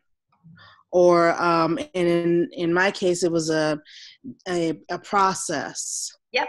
So that you could basically take those weaknesses and turn them into strengths, and figure out how to eliminate the threats or how to go after those opportunities to make the process better. So so you just kind of use it. I used it by itself, but I also used it in a lean. And so, and I don't know if if you're familiar with a lean, but so what a lean does is you how do I say it? So you're doing something. So let's say, for example, trying to mentor. So I'm trying to mentor somebody, and where maybe it could have taken me 2 days to mentor somebody, instead it took me 10 days. So you look at, well, what things did I do that I really didn't have to do? Or maybe I could have did something that would have shortened the time frame. So you just kind of get rid of the pieces that have no value to the situation, and you only focus on getting to the point and being more efficient and more effective at what you're doing. I love that. And a lot of these business processes, Leah, you can use for yourself, because what you've just explained to me is like lifting your self-esteem. And when you have confidence, self-esteem, you can get rid of things that don't serve you. You get rid of things that aren't effective. You get rid of things, so you can identify all those things that you need to get rid of, or you can identify ways in which you can become more productive in doing those things for yourself. Same with your SWOT analysis, right? So I love using a SWOT analysis for self-awareness. And like you said, so many people go, oh, but that's a business thing. Yeah, you can use it in business if you want to. You can use it in business for people's strengths and weaknesses. You can use it for relationships. You can use it for anything you want to, right? You just change the questions. So here is the one that I use. Now, I've taken some questions from some SWOT analyses. I've got my own. Whatever else. So it's exactly that. Now, you can put it in columns. You can put it in squares. You can set this out however you want. All right? And I can give you examples, because sometimes some people need examples. And there's the guiding questions there. So the strength. What am I good at? What have I achieved? What do I do better than anyone else, Jody? Those empathy qualities. Individual versus structured. Yeah. What resources do I have at hand? And that's when you start looking at your social people, your social herd. Yeah. Who are you watching online? What kind of activities are you doing every day to raise your self-awareness or reduce limiting beliefs or whatever that is? And you might think of others. What are my good qualities? What achievements am I proud of? What values do I have that others don't exhibit? Same thing. And what networks am I in that can help me? Now, you can add any other questions in there, any other strengths that you want. These are just guiding questions. And then your weaknesses. What tasks do I avoid? Why do I avoid certain tasks? That is a powerful one. Is it because I'm not comfortable? Is it because I'm not confident? Why do I avoid certain tasks? That is such a powerful, powerful question in business and in self. Is it because I don't want to fumble with unconscious incompetence?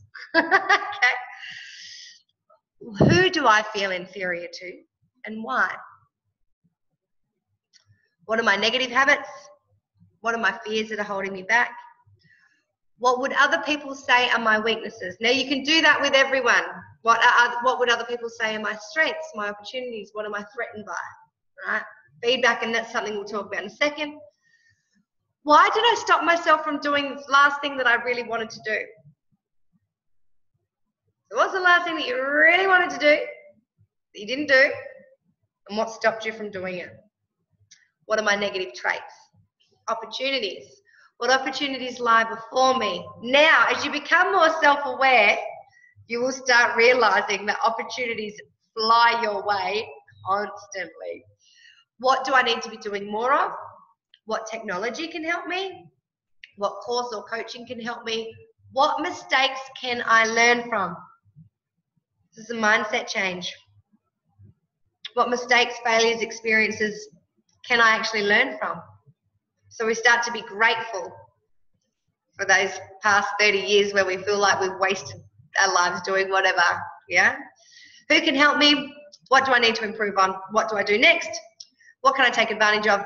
What have I started and not finished? And then threats. So I've worded these a little bit differently to others that I've seen. Same again. Who am I afraid of and why? Not who am I feel inferior to, but who am I afraid of and why? Who am I competing with? What obstacles am I facing? What could I lose? Am I able to learn from my weaknesses? That's a massive one. You will either say yes or no, or you will say, I can learn from these ones or not from these ones. Why not from those ones? What's so threatening that you can't learn from them? What will happen if I don't achieve being happy and self-aware? So really cheeky, but I'm introducing threats there. Threats that I think that you need to address because I'm cheeky, mainly. Okay, so do you think that would be beneficial? And once you've got that, same thing, put it on your wall, address it, go through it, work on your weaknesses, look at your threats, use all these different strategies and skills to overcome them all. Okay, so that's one. Once you've done that, share on your page if you want to, share with your loved ones. You can get your loved ones to do it, you can get your colleagues to do it. Yeah. Get grounded and then do it. Do it often. Do it with different things that come up. Okay, so different limiting beliefs, different problems, you don't have to do it as a whole. Yeah, it might be just different problems that you do it for. All right, you can also do, if you want to, just a journal for your likes and your dislikes to work out what you like and what you don't like. Hello, how are you? Sorry, Dad. Thank you. You can try something new every day if you want to, because you don't know you like something unless you've tried it. And just take up new experiences. So if your friend goes, hey, do you want to go play darts? Say yes. If you've never done it before, say yes, because you might really like it. You might really hate it too, but you don't know unless you do it. right? And these are all opportunities that we miss. So start saying yes to things. Okay, I know I say no to things that don't serve you, but say yes to trying new things. Yeah? Awesome. You can do a what no longer serves me or controls me list. Now, I will give you a video on this as well. This is a big one. All right, so what you do with this one, and I'll give you a video, I'll give you a link to a video within that ebook so you can watch the process of doing this. And I actually saw, what's that guy? He's an actor. I saw him talk about this the other day, and I'm like, that's a no longer serves you list. He's just done that. You literally go back through, and you might have seen me talking about it on my lives, everything you can remember that it ever affected you. Yeah. I know, right? So you go back to grade 3 and you'll say things like, Jenny Fry told me that Santa Claus wasn't real. I had that on my list. Yep. Okay.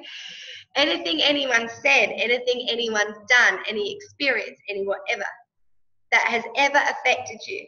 And it's the same thing. Once you've got it on paper, you can see what's real, what's not, what can I let go of, what can I fix. And what I did with my what no longer serves me list is I shared, it was about 8 pages long. And I felt like, and so same thing again, I had to choose someone that I'm very comfortable with. Now, bit of a disclaimer, same with the limiting beliefs. If you want to share it with someone, if you have any slight inkling that that person is not the person to share it with, like they may share it with other people, or like they may make fun of you, that's not the person to share it with. Yeah. Okay. And sometimes what happens when we're in toxic relationships with others, we do things to try and make that other person happy and make them feel special. So that's why I always put out this disclaimer. This is not the thing to be doing with that person. Okay. You have to feel very, very safe with that person. And what you will find is even the things that you think are silly, that person will probably say things like, oh my God, you know, that happened to me too. Oh my God, exactly the same thing. I can't believe I've been worried about this for all this time. And it literally dumbs down all these, it brings everything to the surface. You have complete ownership over everything that's ever affected you. It's that capture and control. And then you use the strategies to break them down, to reframe. Okay, and reframing is a massive one. I'm going to do a training on reframing. We've gone for 2 hours today, so I won't do it today, but we're going to do that reframing. Where you can reframe any experience you've ever had. So instead of saying, you know, I have gone bankrupt, so I can't go into business, I've learned from that experience. Now I'm creating the wealth that I deserve. Like I said yesterday on that live, I know you were there, Jody Nikki, and she said I could share this. I'm 50, I can't lose weight. I have plantar fasciitis, I can't exercise. I am creating the physique that is my true self, the physique that I deserve. I'm getting rid of plantar fasciitis. Yeah, so once you've got that in front of you, you can do that reframing. It's really, really cool. Very, very cool. Remember, I'm going to give all this to you. I just wanted to go back and do it. Another huge one is get feedback from other people. Once again, that disclaimer. Pick and choose. Pick and choose very, very carefully. Just because I don't know the relationships you're in. So if you're in a toxic relationship with someone at work or a friend, or that, you know, I want you to be on use your instinct for this. If there's even an inkling, I shouldn't share it with this person, just don't, because there's no need to. All right, and just ask them, how do they see you? How do they think other people see you? Because see, often our perception, what we think people see of us and what they actually see of us is very, very different. Okay? And, you know, often their feelings don't matter, but this can also uncover, are you living true to you, Jody? Or are you living to other people's standards, to what you think you have to do? What do you try and create for others? What version of yourself do you create around other people? And now that you're becoming more self-aware, people might say things about you and you will realize, you go, oh, I have been doing that and that's not really me. Yeah, like they might say things to you like, you're too kind. You give people so much time and people come to you with all their problems, you know, like this. And you go, whoa, yeah, I have been doing that, but that's not truly me. Or whatever it is, all right? So what kind of person am I? Now, I've got all these questions in that little booklet. The reason that I don't put it up there is because people get lazy. So I'll give it to you afterwards. What are your strengths and weaknesses? What do they see as your strengths and weaknesses? What do they see as your desires? Poor Leah, I'm going to wind it up, Leah, because I know you're getting buggered. What behaviours are limiting your potential? It's a cool one. Hey, hubby, what behaviours do you think I have that are limiting my potential? Yeah? If you had to describe me, what would you say? So if they had to describe you to someone else, what would they say? And here's the killer. You ready? If there is anything that you would avoid saying to me because of how I would react, what would that be? It's a good one. It's a very good one. See, Nikki did this and with her kids last week and her husband as well, and it is indicative of the conversations that you have with people. You will see what you're giving energy to. Her kids and her husband said to her, you can't lose weight because you have a sore foot. You don't believe in yourself, which like slapped her in the face. Her 15-year-old daughter said, you don't believe in yourself, Mum. She was like, it was too hot to exercise and a few other things. And I said, isn't that interesting? Doesn't that show you the energy, the conversations that you're having with other people? So then you use that reframing and you change those conversations. Yeah? Cool. All right.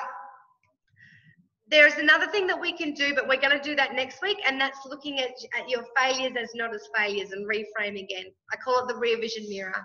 It's learning to look at them as learning opportunities and move forward.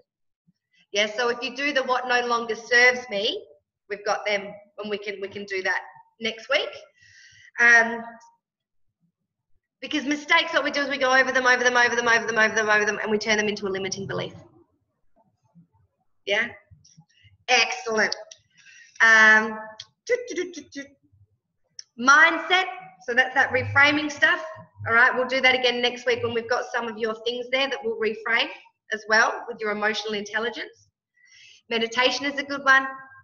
Journaling is always a good one. Now we're going to doing assessing and monitoring your self-talk, but we're going to do that in the positive, the power of positive thought module. And we're also going to do a journal to ourselves, or we're going to do scripting, but we're going to do that in the reprogramming our future self, where I'm actually going to get you to re-script stuff. Now, if you want to get into re-scripting, a really powerful thing you can do, I call it my true story or my real movie. And it's where once I've done the what no longer serves me list, there was a few things there where I was like, oh, I wish I had said that. You know, in that situation, oh, I wish I had done that. So what I actually did is I just re-scripted it. So I either visualized, or I'm the power in writing. I wrote down what happened in the situation. I pretended like I did say that, or I did behave that. So I just created what really the true me would have done. And it was so powerful. And a lot of those things I was like, yeah, right. All gone. All gone. We're going to do, I've shown you Don't Play the Game, Jodes. I know you've seen that. We will be doing a version of Don't Play the Game at some stage, which shows you that you're not responsible for other people's behaviours and actions. And some things you are responsible for, so you've got to stop blaming other people. Okay, now you're going to laugh at these. 3 more, and then I'll let you go. Breathe. Leah? Breathe. Breathe. It's a massive one. Slow everything down. Learn to know the triggers. Learn to know when you're out of whack, you're not centered. Learn to know those signs. And then breathe. Shuffle your feet. Get your pose. And ground. Yeah. Breathe. All right. Devil's advocate. Where are we? See, playing the devil's advocate isn't always a bad thing. Playing the devil's advocate can be really, really, and that's where you question what's going on. Yeah? Am I doing what the real Leah would do here? Am I reacting in a way that the real Jody would react? All right, so sometimes playing the devil's advocate is a really good, especially with things that you're really, really struggling with. Really, really struggling. Now, the other side of that is acting out of instinct too. So devil's advocate, we do that when we're at, we're like, oh, I really can't. And you need to ground. And you can play the devil's advocate once you're ground, because that's your evaluation space. Instinct, you act out of instinct. You just start doing little things. If you feel like doing something, go do it. If your friend asks you out, you and your husband out on a double date to snail restaurant. You're like, I really want to do that. I don't know, whatever it is. Just learn to act on your instinct too. Okay, but if you're not used to acting on instinct, start with little things. I feel like a cup of tea. Oh, I'm going to go have a cup of tea. I'm going to do that. I'm going to put down my vacuum cleaner and I'm going to have that cup of tea. I feel like not mopping the floor tonight. I'm just going to sweep the floor and then spend time with my husband. That's what I would really like to do. You know what? That's what I'm going to do tonight. Okay, so start acting on instinct for little things until you become more confident with that. So there's the two versions. Now, the last one that I'm going to include in there, and Leah, I know you know this one. You do the 5 whys. Now, when you do the 5 whys, do you come up with 5 reasons? Is that how you do your 5 whys? So what I do is I start with asking myself why. Yep. Why am I doing something? And then I give the answer. Yep. So for example, why am I taking this course? Yes. And the answer would be because I lost my identity. Why did I lose my identity? And so I just go through that 5 times. And they say by the time you do it the 5th time, you should find your true why.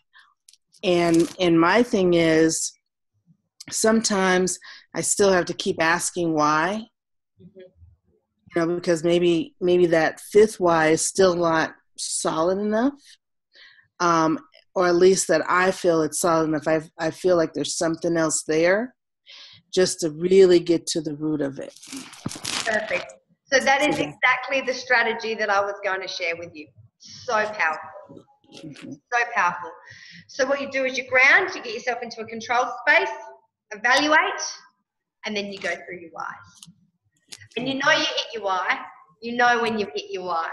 I know that sounds like a funny thing to say, but you know when you've hit your true why. Leah, you probably know that from practicing that.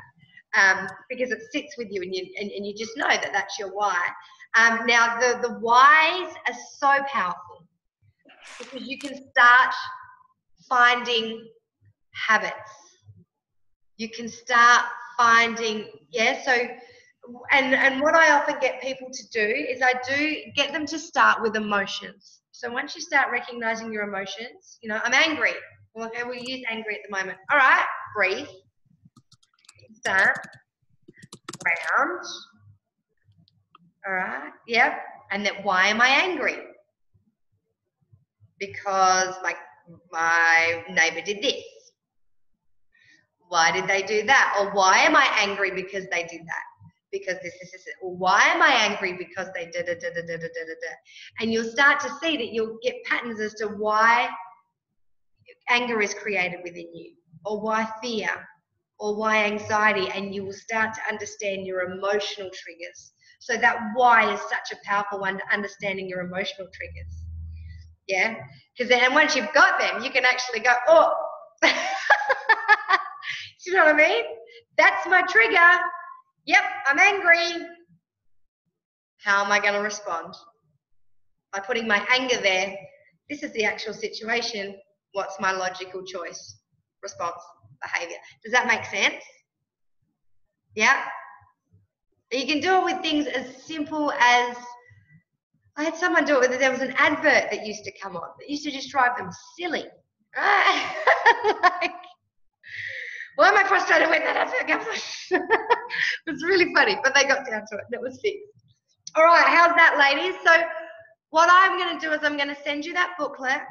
I'm going to give you time just to get this all in. And then in the next 24 hours, I'll put that booklet up for you. I'm also going to, in the next week, do the training videos on reframing and time blocking. I should even probably do one on the 3 big things. I mean, 3 little things, 1 big thing, but that's too much all at once. So I want you just to take this in, and then with those strategies, pick and choose what works for you. All right, absolutely pick and choose what works for you. But I do want you to get the state of Leah. No, we're not calling it that because it's not that. Grounding, centered, balanced state of control. So then you're able to evaluate, yeah? That's the one thing that I do want you to do. Now, the key to this is check in with yourself daily. Yeah? Use your self-management skills to create 5, 10 minutes, half an hour, whatever else, and check in with yourself daily. Okay, so whether that means doing one of those activities, whether it means reconnecting with one of those activities, whether it means discussing with those activities, whether it means just spending time grounding and then evaluating. Check in with yourself daily, and when you do check in, you need to be truthful and accurate. Okay, so use your instinct on that. When you ground, when you're centered, when you're whatever you are, and you're checking in with your emotions, you're checking in with whatever it is you're checking in with, be really truthful. Okay, and when you're starting to make decisions about how you're going to respond to whatever's happening, be truthful to yourself. Okay, really truthful to yourself and the objective that you want to achieve too. Because sometimes, and I'll be honest, we have to do some things we don't necessarily want to do to achieve the objective that is better for us. But there are boundaries to that. We don't lose our integrity and we refuse to get walked over. Got it? I turned into Letitia then. All right, so when you check in daily, reconnect, assess your emotions, assess your social hurt.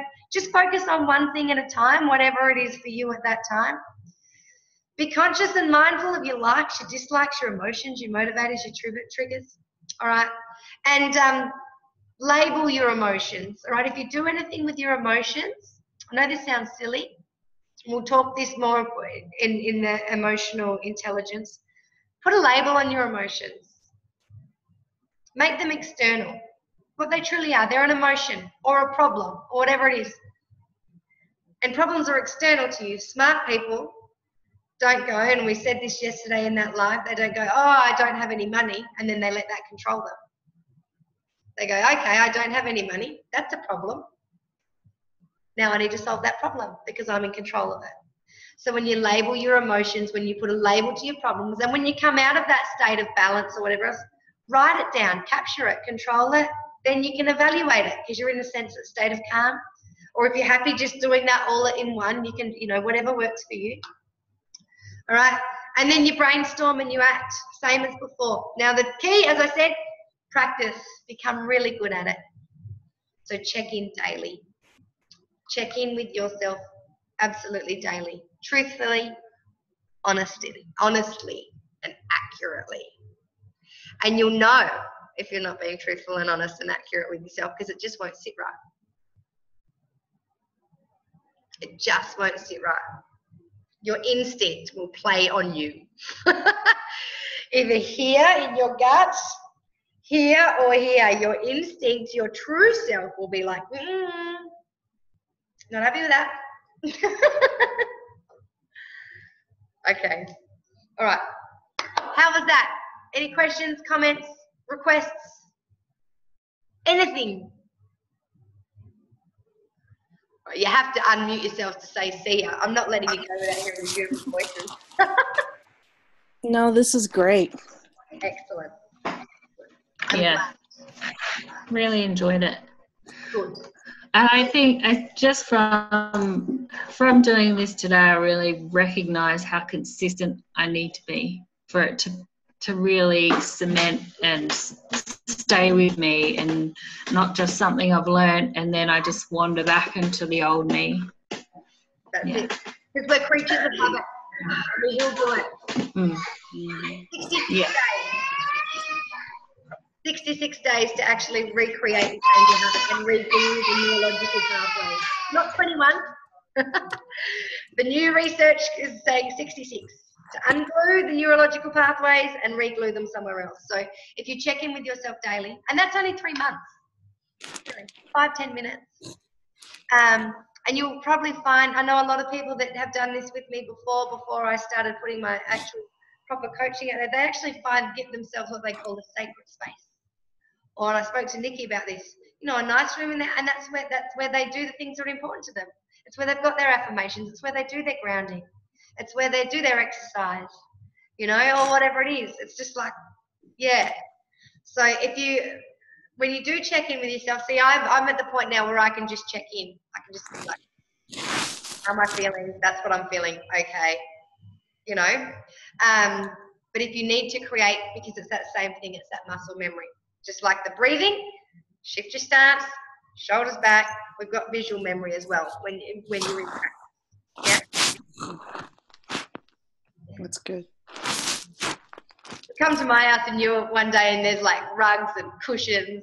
And I'm like, people go, is that a healing room? I'm like, no, it's just my sacred space. And they go, what do you do there? Do you like call in ghosts and stuff? I'm like, nah, it's just where I hang out and check in with myself.